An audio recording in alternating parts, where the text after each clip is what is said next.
Iri soko ni isoko ryitwa rya Rubondo, rigizwe n'igice kimwe gicururizwamo inka, hanyuma igice cya kabiri kigacururizwamo ingurube, icya gatatu kigacururizwamo ihene n'intama ziri hamwe. Iyo murebye mu gice kiri hano ibumoso bwanjye, harimo inyubako ya ECD na hateganyirijwe kugira ngo abazanye abana mu isoko babone ahantu bacungirwa n'umuntu ugomba kubitaho.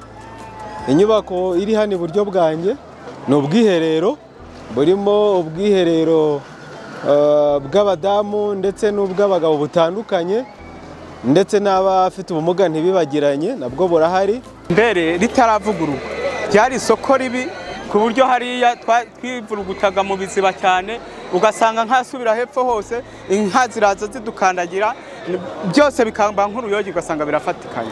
Ariko ubu aka kanya ari ingurube ziri ukwazo, ari ihene ziri ukwazo, ari inka ziri ukwazo, kandi uragenda wisanzuye ukabona nta kibazo gihari. Mu barema babaye benshi, n'imisoro ya leta mpamya ko iyongereye kubera ko nta bacikisha amatungo ngo bayashyire ku ruhande.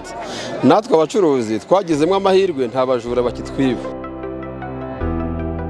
Isoko ryari ritoya kandi ryari ryubatse nabi, ntawe ugitinya, inka zirahazo n'ihene n'ingurube nuko zirahazo. Ijya mbere ni umushinga ngewe ntabona uko mvuga, kuko ikibazo yakemuye kandi n'ibindi byinshi gikomeje kugenda ikemura.